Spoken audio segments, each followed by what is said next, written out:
안녕하세요. 저는 철없는 20대를 보내고 인생의 큰 사건을 30대에 겪고 이제서야 철이 든 여자입니다. 40대의 저는 더욱 현명한 사람이 되어 있을까요? 30대 중반을 넘어서는 지금 몇 개월 전 말도 안 되는 일을 겪고 우라가 터져 화병까지 걸리는 줄 알았습니다. 어딘가에 속 시원하게 이야기를 하고 싶어도 제 얼굴에 침 뱉는 꼴 같아서 꽁꽁 숨겨왔습니다. 제가 이렇게 남자 보는 눈이 개똥 같은 애인지 상상도 못했었는데 이런 일을 겪고 나니까 알게 되더라고요. 그럼 지금부터 제가 어디에도 말하지 못한 저의 파혼 이야기를 시작해 보도록 하겠습니다. 저희 부모님은 말이죠. 정말 투자의 신이라고 할 정도로 대단하신 분들이십니다. 아니, 사실은 투자의 신이라고 하긴 좀 그렇고 땅 보는 눈이 유별나게 좋다고나 할까요? 운이 좋은 건가? 아무튼 젊은 시절부터 부동산에 관심이 많았다고 하셨어요. 신림동 땅값이 정말 저렴했던 시절 그곳에 땅을 여러 군데 봐두셨고 돈이 생기면서 조금씩 땅을 사서 모으셨다고 했습니다. 그 당시에 신림동은 뭐 상권도 정말 아무것도 없었고 다세대 주택들만 즐비하고 도로 상황도 별로였다고 했습니다.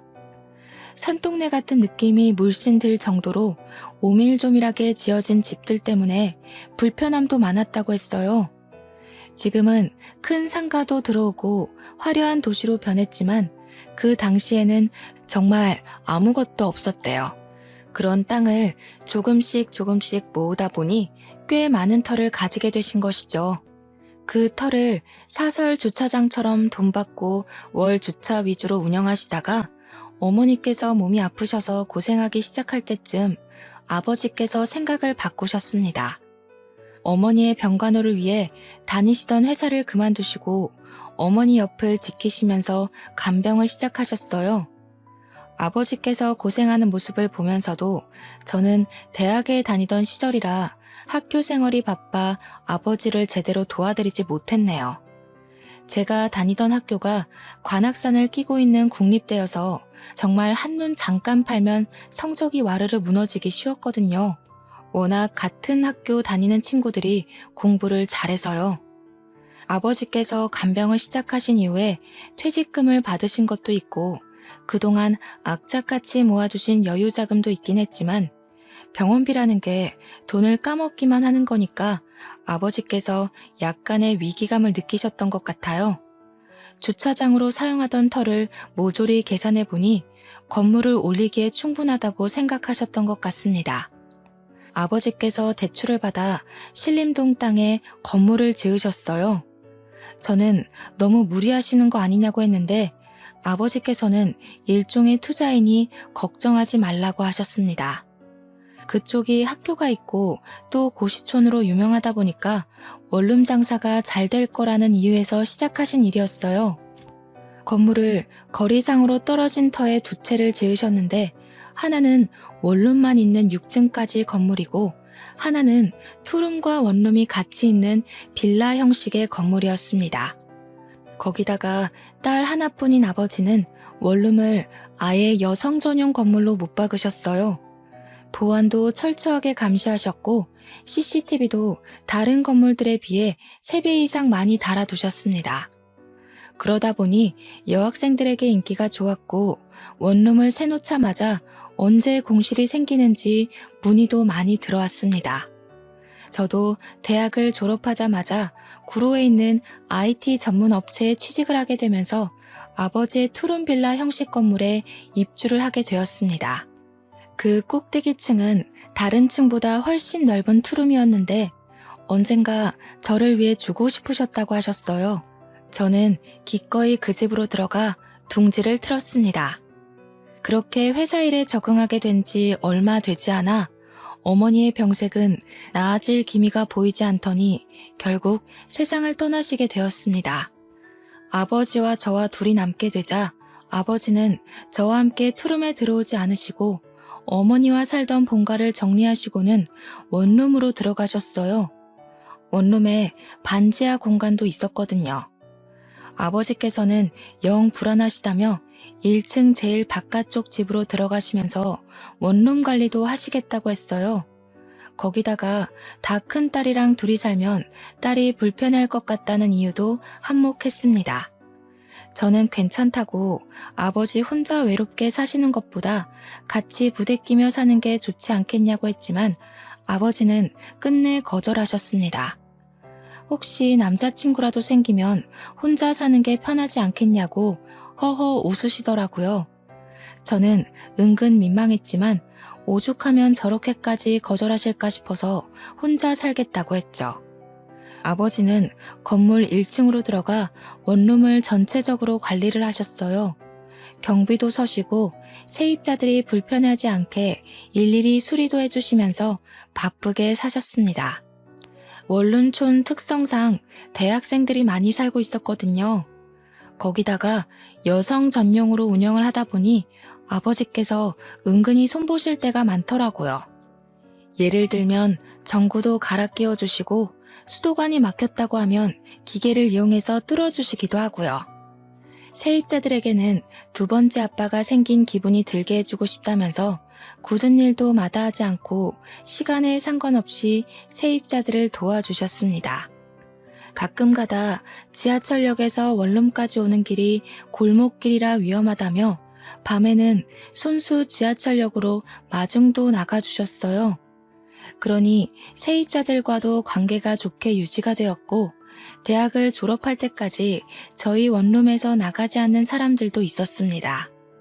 다른 원룸보다 건물도 신식이고 보안도 잘 되다 보니 월세가 비싸긴 했지만 그래도 공실 하나 없을 정도로 유명한 원룸이었어요.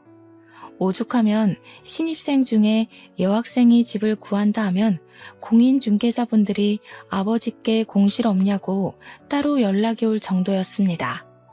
아버지는 차곡차곡 월세를 모아 대출금을 다 갚아내셨고 나머지 짜투리 땅에 원룸을 더 지어 올릴까 고민을 하셨습니다. 아버지의 원룸이 얼마나 친절하고 좋다고 소문이 났으면 다른 분들도 아버지에게 원룸을 더 늘리라고 하셨을까요? 혼자 사는 여학생들이 꼭 딸같이 느껴진다면서 아버지는 그들에게 온갖 정성을 다 쏟아 부으셨습니다. 크리스마스 시즌이 되면 각 집마다 케이크를 돌리고 방학 중에는 월세를 조금 깎아주시기도 했어요. 다들 본가에 내려가 집이 비어 있으니까 월세를 다 받기가 좀 그렇다는 이유에서요. 입주해 있는 세입자들도 우리 아버지에게 아빠 오빠 하면서 살갑게 굴고 세입자들의 부모님들도 우리 아버지께 참 잘하셨습니다. 그래도 원룸 특성상 건물에 35가구 정도가 들어올 수 있었는데 그들이 모두 잘한다는 건 그만큼 아버지의 노력이 있었기 때문 아닐까요? 제가 너무 아버지 자랑을 늘어놓았죠. 하고 싶은 이야기는 이게 아니었는데. 아무튼 저는 자랑스러운 우리 아버지의 자랑을 하염없이 늘어놓을 수 있을 정도로 아버지를 사랑합니다. 다른 집은 아버지와 딸 사이가 서먹하다고 했지만 병을 오래 앓으셨던 어머니 덕에 아버지와 저는 끈끈함이 남달랐어요. 그렇게 세월이 흘러 제 나이 32살쯤 사건의 전조가 일어나기 시작했습니다. 저는 그때 회사에서 대리를 달고 열심히 업무를 보고 있었을 시기였어요. IT 기업의 특성상 하루 종일 컴퓨터만 들여다보고 잘못된 소스를 찾아내야 하는 직업이었기에 피로도가 정말 남달랐습니다. 돈은 그만큼 많이 만질 수 있지만 건강을 꽤 해치는 직업이라고도 할 수 있었죠. 무료한 일상에 빠져들어 하루 종일 컴퓨터만 들여다보고 책으로 공부를 하고 쉴 틈 없이 지내고 있었어요. 그런데 저의 대학 동창이 뜬금없이 연락이 와서는 소개팅 한 번만 할 생각이 없냐고 묻더라고요. 저는 당연히 거절했습니다. 일이 바빠서 야근이 매일같이 밀려있는데 남자를 만날 시간이 어디에 있겠습니까? 거기다가 하루빨리 과장을 달고 싶은 마음에 누구보다 열심히 일을 하고 있었는데 연애할 생각도 전혀 없었고요. 그래서 대학 동창에게 정중하게 거절을 했는데 이 인간이 저를 붙잡고 계속 늘어지는 겁니다. 너무너무 괜찮은 사람이라고 남주긴 아까운데 저라서 꼭 소개를 해주고 싶다고 했습니다. 우연히 같이 술자리를 했는데 메신저에 있는 제 사진을 보고 소개를 받고 싶다고 몇 날 며칠을 졸라댔대요. 자기도 피곤하다면서 한 번만 만나달라고 애걸복걸을 하는데 도무지 그냥 넘어갈 수가 없었습니다. 왜냐하면 그 동기가 대학 시절에 조별 과제를 하면서 저를 도와준 적이 한두 번이 아니었거든요. 계속 부탁을 하니까 저도 거절할 핑계도 없고 그래서 한 번만 만나보겠다고 했습니다. 소개팅을 하기로 한 남자는 S기업에 다니고 있다고 했어요. 그 회사가 엄청난 대기업이잖아요. 저는 전문 기업으로 빠지느라 대기업 산하에 있는 회사였거든요. 물론 소속으로 따지면 저도 대기업이긴 했지만 본사 직원과는 또 다른 느낌이긴 하죠. 너무너무 괜찮은 사람이라는 말도 있었고 승진도 탄탄대로라며 미래를 생각하면 이런 남자를 만나야 한다고 동기가 침이 마르도록 칭찬을 하더라고요. 저도 속물은 속물인지라 혹하긴 했어요. 한 번만 만나보고 별로면 두 번은 안 만난다고 못을 받고는 소개팅 자리에 나갔습니다. 첫인상은 그냥 평범 그 자체였어요. 우리 회사에서도 꽤 볼 수 있는 외모였습니다. 정말 평범함 그 자체요. 단지 회사 사람들처럼 배불뚝이는 아니었다는 게 단 한 가지의 위안이 되었으니까요. 그 나이에 앉아서 운동도 안 하고 술만 먹어서 배 나온 사람이 얼마나 많은지 다들 아시죠? 배는 없다는 사실이 안도감을 준다는 것에 웃음이 비죽 나올 뻔했지만 갈무리하고 밥을 먹었습니다. 그런데 식사 매너가 꽤 좋더라고요. 남의 음식을 탐내는 사람도 아니고 막 흘리거나 묻히거나 하면서 먹는 사람도 아니었고요. 그걸로도 나름 플러스가 되는 모습이었는데 이 사람이 은근 유머 감각이 있는 거예요. 툭툭 던지는 말이 어찌나 웃기던지 오래간만에 그렇게 웃으면서 밥을 먹어본 것 같네요. 대화도 잘 통하고 전문 분야에 대한 이야기가 나오는데 은근히 용어도 많이 알고 하더라고요. 전공도 아니고 그 분야에서 일을 하는 것도 아닌데 대화가 잘 통해서 물어보니까 저를 만나고 싶은 마음에 공부를 했대요. 그런 모습이 전부 플러스가 되면서 평범하게 생긴 얼굴이 장점 같아 보이더라고요. 더 못나지 않고 딱 평균인 얼굴이 얼마나 다행인가. 못생겼으면 밥 먹기도 싫었을 텐데 하면서 저 스스로를 다독이고 있더라니까요. 대기업 다닌다고 은근히 저 무시하거나 으스대거나 할 줄 알았는데 그런 것도 전혀 없었어요. 오히려 저에게 그 어려운 컴퓨터 언어를 다룬다면서 저를 축혀 세우더라고요. 우리 회사 사람들은 여자가 일만 하고 사근사근한 맛이 없다면서 저를 깎아내리기 바빴는데 말이죠. 제 전문 분야도 아닌 사람이 저를 위해 이 정도로 공부도 해오고 저를 올려치게 해주는 모습을 보여주는데 누가 호감 가지 않을 수 있겠어요? 자연스럽게 소개팅남과 다음 만남에 대한 약속까지 잡아버리고 집으로 돌아왔습니다. 그날부터 매일 빠짐없이 저에게 아침 인사를 문자로 남기는데 너무 센스 있게 날씨를 알려주는 거예요.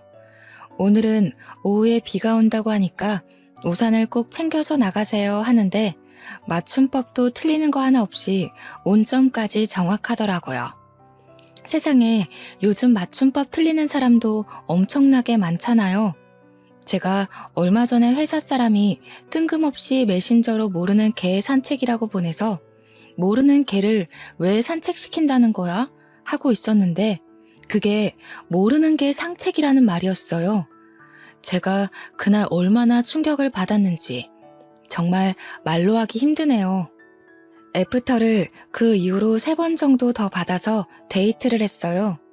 시간이 지날수록 단점은 눈에 보이지 않고 장점만 보이더라고요.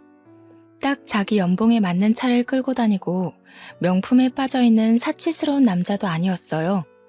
물론 저도 대충 대기업에 다니니까 서로의 연봉이 대충 가늠이 가잖아요. 그 남자도 저의 행색을 보고 느낀 것들이 있었겠죠. 아, 우리 아버지가 건물을 두 채 가지고 있다는 이야기는 하지 않았어요.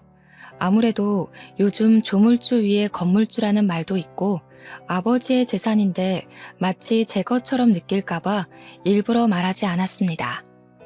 어머니께서 돌아가시고 받은 보험금에 원룸 월세 받은 걸로 대출금은 다 갚아서 온전한 아버지의 건물이긴 하지만 저희 아버지께서도 허튼데 돈 쓰시는 분은 아니시거든요.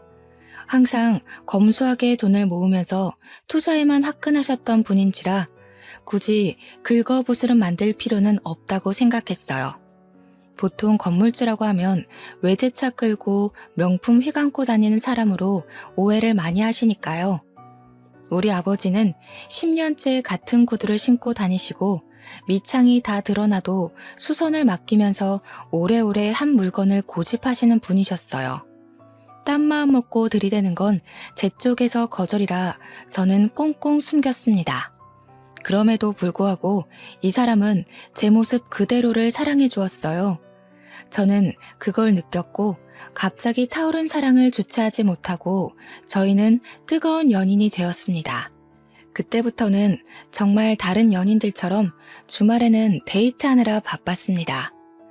나이 30 넘어서 국내 놀이동산에 가서 교복 입고 데이트를 했을 때 어찌나 서로의 모습을 보고 웃었는지요.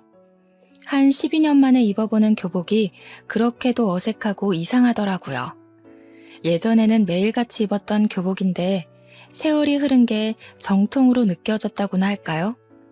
그렇게 데이트를 하면서 서로 가족에 대한 이야기도 하고 저희 어머니께서 돌아가신 이야기도 털어놓았습니다. 남자친구는 저에게 여동생이 하나 있는데 아직 고등학교 3학년이라며 14살이나 차이 나는 동생이라고 이야기를 했어요. 중학교 1학년 때 갓난아기가 집에 딱 동생이라고 들어오는데 너무너무 이상했대요. 어머니의 배부른 모습을 다 봤는데도 믿기지가 않아서 처음에는 받아들이는 게 힘들었다고 이야기를 하더라고요. 그때 예뻐해주지 못했던 게 미안해서 지금은 둘도 없이 챙기는 사이라고 했습니다. 사진을 보니까 뽀샤시한 게 너무 귀엽고 예쁘게 생겼더라고요. 제가 남자친구한테 장난으로 외모는 동생이 다 빼앗아간 것 같다고 너무 예쁘다고 이야기를 했어요. 남자친구도 알고 있다면서 공부도 엄청 잘한다고 특강 들으러 강남에 있는 학원에 다니는데 누가 체갈까봐 무섭다고 했어요. 그러면서 저한테 관악산을 끼고 있는 국립대 출신 아니냐고 묻길래 그렇다고 하니 동생의 목표가 거기라고 했습니다.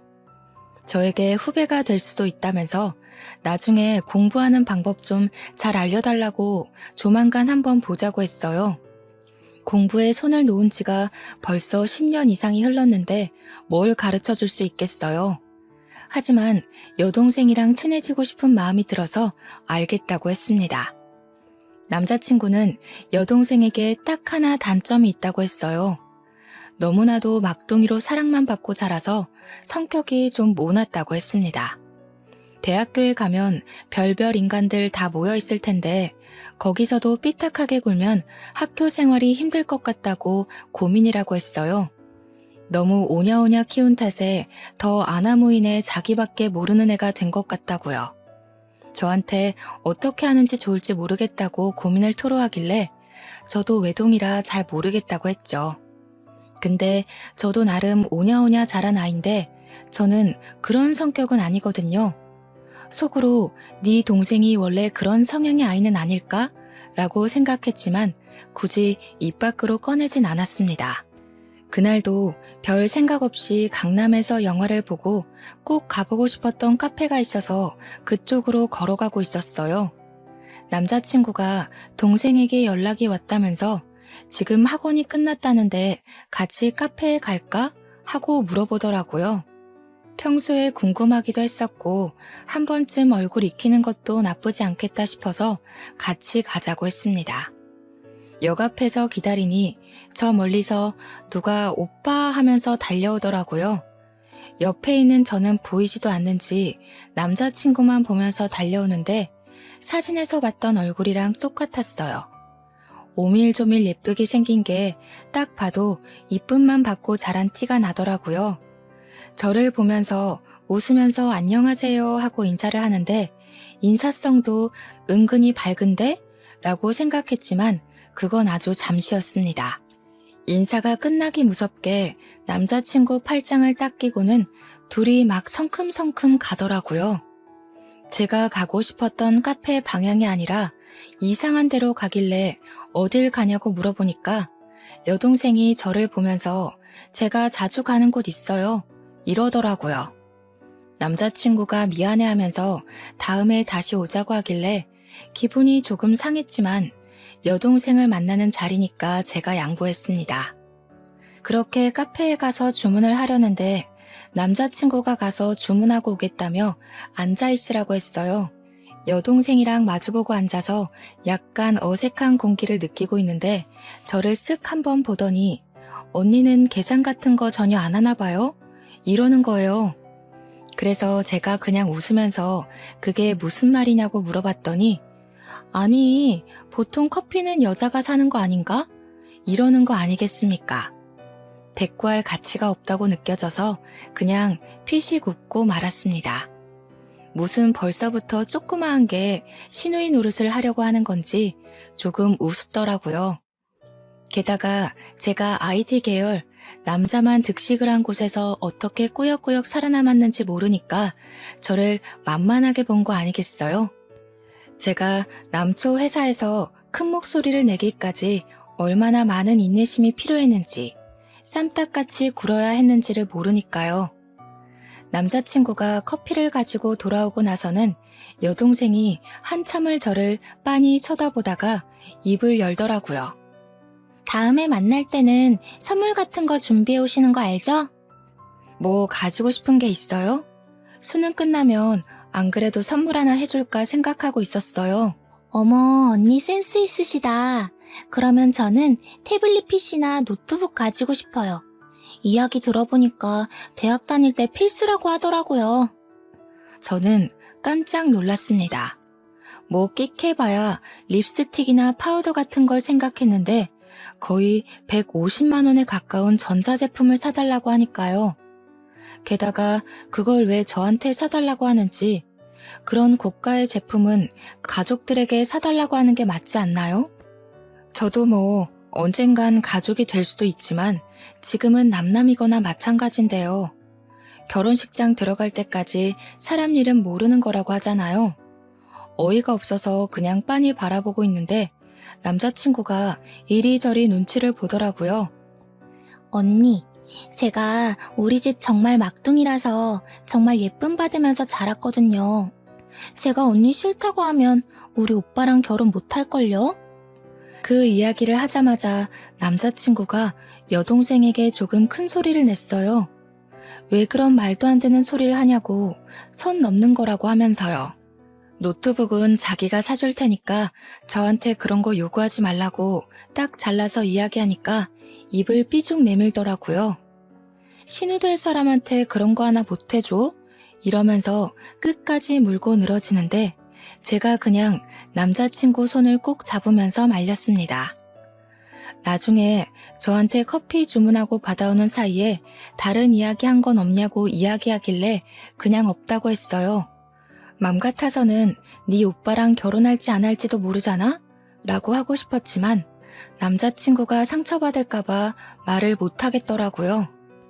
별말 안 했다고 걱정할 만한 일은 없었다고 잘 마무리한 뒤에 집으로 돌아왔습니다. 맥주 한 캔을 마시면서 다시 곱씹어 생각해봐도 조그마한 게 아주 기어오르는 꼴이 짜증이 났어요. 다음에 만나게 되면 제대로 한 방 먹여줘야겠다 하는 생각만 했습니다.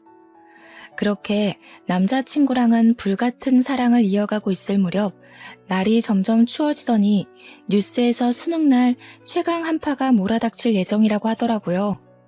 그제야 달력을 보니 11월 중순이었어요. 12년을 수능만 보고 달려왔었는데 회사에 취직하고 삶이 바빠 그 시절 기억은 몽땅 사라진 건지 수능날이 언제인지도 모르고 살고 있었더라고요. 남자친구의 여동생이 수능을 보겠구나 싶어서 남자친구를 통해 초콜릿이랑 엿이랑 마카롱 같은 간식을 들려 보냈습니다. 아직 결혼 이야기도 없는 상태여서 그 정도가 저에게는 최선이라고 생각했기 때문이었어요. 잘 전해줬냐고 물어보니까 남자친구가 저에게 여동생이 너무 고맙다고 했다면서 저에게 직접 감사 인사를 하고 싶다고 했대요.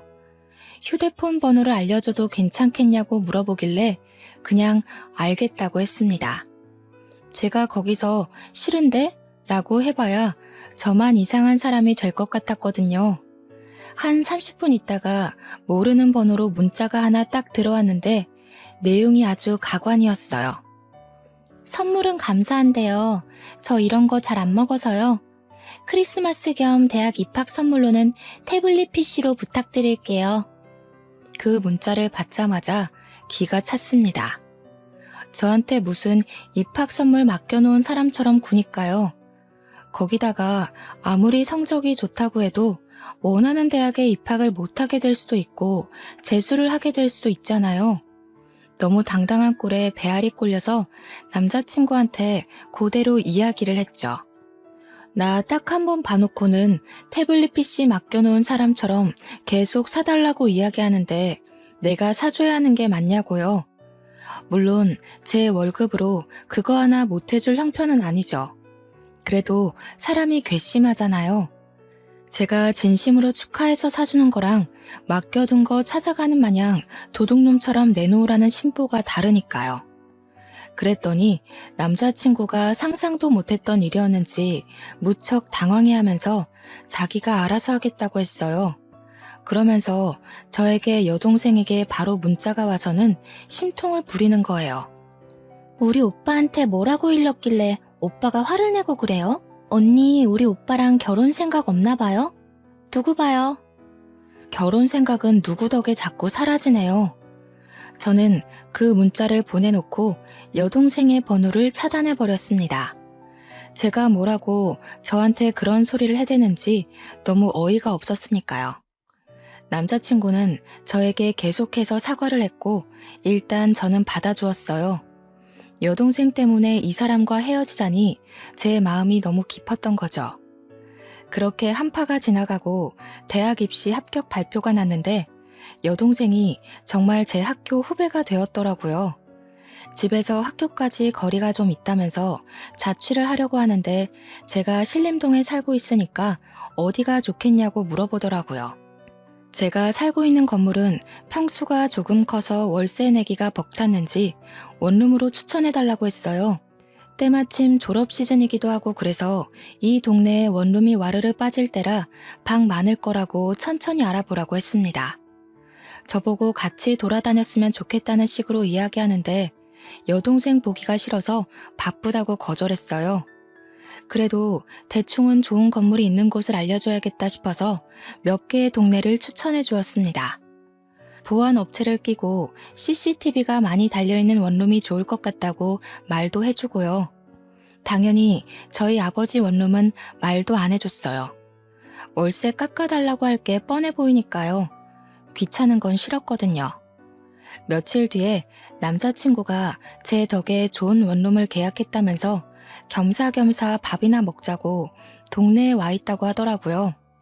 집 앞 근처라는데 거절하기도 좀 그래서 소화제 하나 챙겨 들고는 만나러 나갔습니다. 당연히 여동생도 함께 있었어요. 대학 입학한 게 신이 났는지 저한테 웬일로 살갑게 굴면서 언니 언니 하더라고요. 그러더니 슬쩍 저한테 언니 이거 어때요? 하고 사진을 보여주는데 태블릿 PC더라고요. 태블릿 PC 논쟁은 이미 끝난 줄 알았는데 다시 시작인가 싶어서 머리가 지끈거렸습니다. 그래서 저도 그냥 무미건조하게 이 모델 내가 쓰고 있는데 괜찮다고 성능 좋다고 대꾸하니까 남자친구가 옆에서 또 여동생한테 뭐라 하더라고요. 지네 오빠한테 사달라고는 안 하면서 왜 나한테 이걸 꼭 받아내겠다고 저 모양 저 꼴로 구는지 짜증났어요. 밥을 먹는 내내 어떻게든 제 흠을 잡고 싶은지 이거저거 물어보더라고요. 언니는 혼자 살게 된 지 얼마나 됐냐? 혼자 살면서 남자 많았겠다. 언니 살림은 잘하냐? 혼자 산지 오래됐는데도 못하면 사람 아닌 거지 뭐. 언니 태블릿 PC로 뭐 하냐? 그냥 유튜브 보고 할 거면 자기 주면 안 되냐? 그런 이야기들이요. 대꾸하기도 귀찮아서 묵묵히 밥만 먹고 있으니까 남자친구만 계속 좌불안석이고, 그날 아주 기분 나쁜 만남 이후에 여동생과는 또 한동안 마주칠 일이 없었어요. 그렇게 봄의 끝자락이 찾아왔고 남자친구는 대학 생활에 빠져있는 여동생의 자취방을 꾸며주느라 한동안 바빴습니다. 그런 와중에 저희가 만난 지 1년이 넘었으니까 남자친구네 부모님께서 저를 보고 싶어 한다면서 은근히 운을 뗐어요. 서로 경제 능력도 되고 집 구하는 것도 문제가 되지 않으니 결혼 이야기를 할 때가 됐다고 생각한 거겠죠. 그래서 저도 알겠다고 하고 오랜만에 아버지를 만나러 갔습니다. 남자 쪽에서 그런 이야기가 나왔으니 아버지에게도 알려드리는 게 당연하다고 생각했으니까요. 그런데 아버지의 얼굴이 많이 상해 있으셨어요. 불과 2달 전에 만났을 때만 해도 이 정도는 아니었던 것 같은데 어디 아프신 곳이 있나 걱정이 되었죠. 그래서 무슨 일 있냐고 여쭈어 보니 요즘 힘들어 죽겠다고 하시는 거예요. 원룸을 관리하시면서 죽겠다는 이야기는 한 번도 하신 적이 없으셨었는데 그러더니 아버지께서 1년만 참으면 된다고 하시더라고요. 세입자한테 무슨 문제가 있냐고 바로 여쭈어봤죠.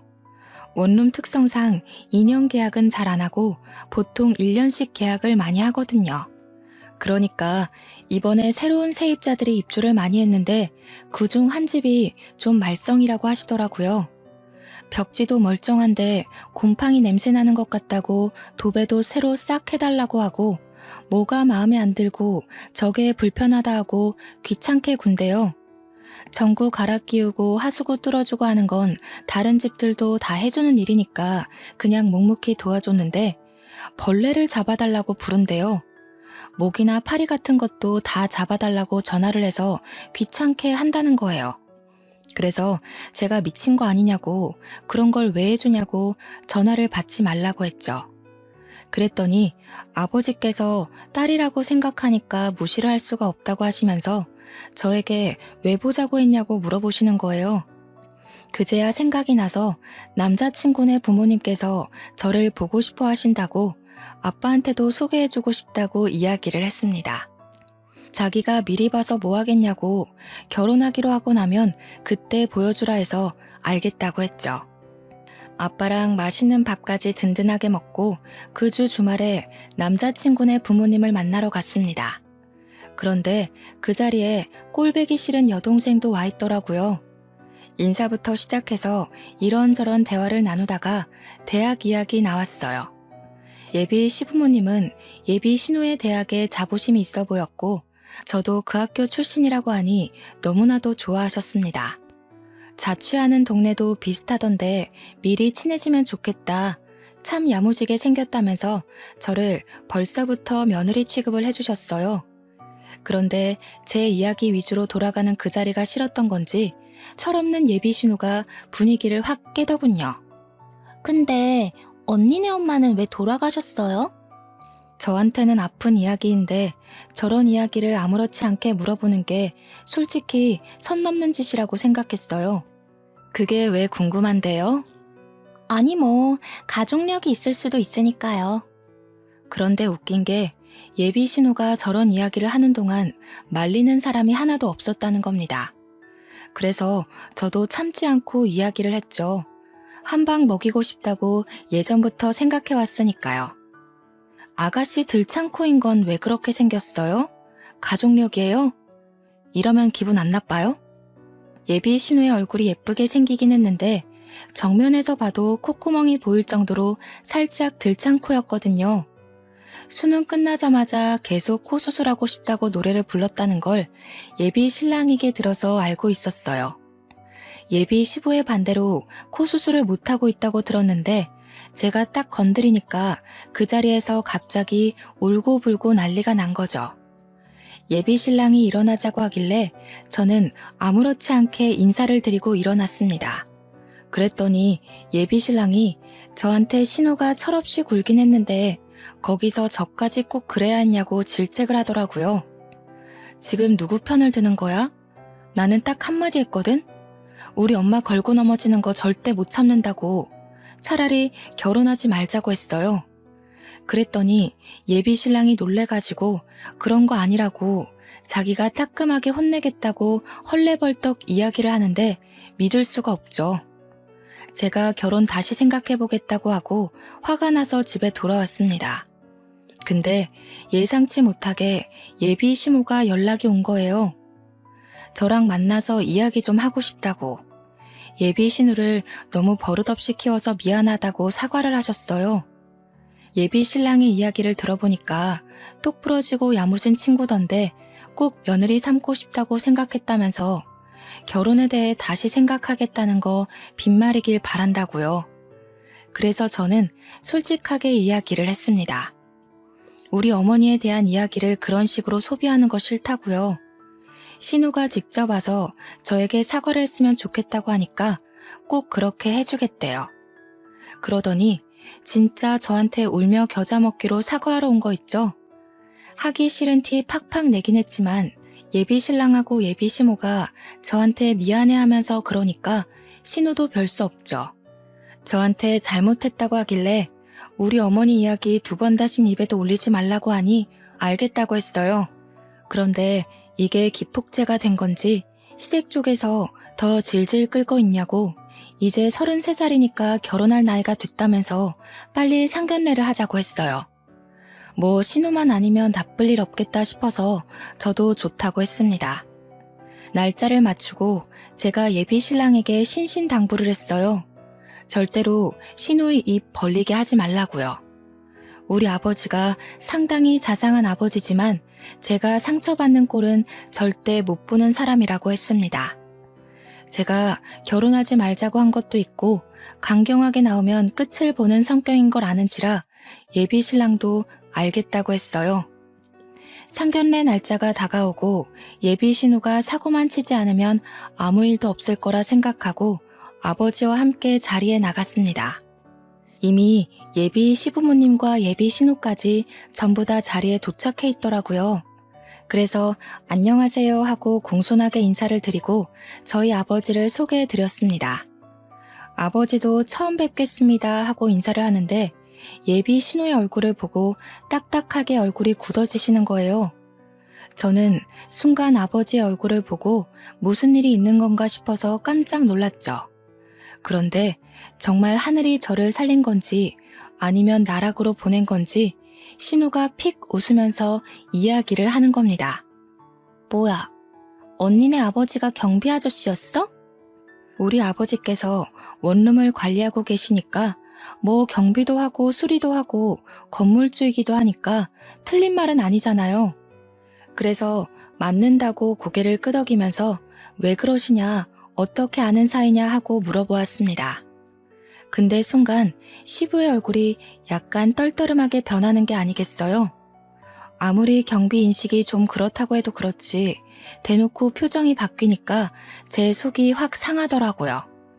그리고 요즘 경비들도 보안업체에서 전문적으로 채용해서 쓰기 때문에 예전만큼 대우를 험하게 받지도 않고요. 직업에 귀천이 없다지만 순간 너무 짜증이 났습니다. 불난 집에 부채질한다고 신우가 입을 여는데 상상을 초월하는 이야기를 뱉더라고요. 내가 지내는 원룸 경비 아저씨거든. 근데 아저씨, 왜 요즘 저 벌레 안 잡아주세요? 내가 아저씨 때문에 맨날 불안에 떨면서 자야겠어요? 벌레 잡아주는 게 뭐가 어렵다고. 이러는데 순간 이게 무슨 개소린가 싶었습니다. 그 순간 딱 머릿속에 스쳐 지나가는 일이 있는 거예요. 아버지께서 세입자 하나 때문에 너무 힘들다고 1년만 지나면 내보낼 거라고 했던 그 진상 세입자요. 그래서 내가 예비 신우한테 말을 했죠. 아가씨가 우리 아빠 원룸에 산다고요? 아빠 원룸은 무슨 경비 주제에. 언니가 왜 아등바등 돈 아끼면서 사는 줄 알겠다. 그래도 언니네 회사 엄청 대기업 아니에요? 월급도 좀 될 텐데 왜 그러고 살지? 아, 혹시 언니 결혼하고 나서도 친정에 생활비 주고 그래야 돼요? 저한테 입꼬리 살짝 올려가면서 말하는데 주먹이 부들부들 쥐어지더라고요. 예비 신랑도 정확하게 우리 아버지의 직업이 뭔지 몰랐고 당연히 예비 시부모도 모르는 상태였죠. 예비 신우의 말만 듣고 경비라고 생각했는지 상당히 불편해하는 얼굴이었습니다. 우리 아버지도 화가 잔뜩 나신 것 같았지만 제가 결혼하겠다고 데려온 상대니까 이러지도 못하고 저러지도 못하고 화를 참으시면서 저를 쳐다보셨어요. 그런데 저는 그런 생각이 드는 거예요. 내가 왜 참아야 하지? 그럴 필요가 있나? 결혼 안 하면 되지. 야, 너 지금 뭐라고 그랬냐? 좋은 대학 다닌다고 우스대기 전에 개똥 같은 인성이나 좀 고쳐봐. 그러니까 예비 시부모도 놀래고 예비 신랑도 놀래서 저를 막 말리는 게 아니겠어요? 저는 예비 신랑의 팔을 확 뿌리치고는 말리지 말라고 엄포를 놓았습니다. 왜 나를 말려? 내 성질 막 돋우는데 나도 할 말은 하고 살아야지. 너 지금 우리 아빠한테 뭐가 어쩌고 어째? 예의는 밥 말아먹었나. 아빠, 나 이 결혼 안 할 거야. 저 계집애 때문에 못하겠어. 그러니까 아버지가 듣던 중 반가운 소리라는 듯 벌떡 일어나셔서 제 손을 잡고 나가자고 하시더라고요. 그런데 이대로 가면 너무 싱겁고 재미없잖아요. 그래서 한마디 더 했죠. 그냥은 내가 또 못 가지. 너 짐 빼. 내가 보증금 바로 돌려줄 테니까 짐 빼. 언니가 뭔데 나보고 짐을 빼라 말아야. 언니가 무슨 건물주라도 돼? 사태 파악이 안 되는지 저를 보고 강짜를 놓더라고요. 예비 신랑도 예비 시부모도 모두 이게 다 무슨 일인가 싶어서 눈치만 보고 있고요. 그때 저희 아버지께서 딱 나서서 이야기를 해주셨어요. 그래요 아가씨, 내가 거기 건물주네. 내가 그 건물 관리도 하고 주인이기도 하고 세입자들 안전을 위해 경비도 서고는 한다네. 그러자 그쪽 가족들의 얼굴이 확 굳어지더라고요. 경비인 줄 알고 우습게 여겼는데 건물주라고 하니까요. 내가 호의를 베풀면 같이 베푸는 사람이 있고 만족하지 못하고 욕심을 부리는 사람들도 있더라고. 아가씨는 후자였지. 욕심을 부려도 유분수지 어느 건물주가 세입자 벌레를 잡아주나? 아가씨가 난리를 쳐서 내가 방역도 철저하게 하고 벌레 잡는 업체와도 계약을 했네. 그런데 아가씨네 방에서만 유독 난리도 아니더구먼. 쓰레기를 버리지 않고 쌓아두고 악취나는 옷도 켜켜이 쌓아두고 하수구 막히는 것도 아가씨 머리카락이 막아둔 거지 수도가 문제가 아니더라고. 예비 신호의 생활이 문제라고 이야기하니 시댁 식구들의 얼굴이 모두 새빨갛게 변했습니다.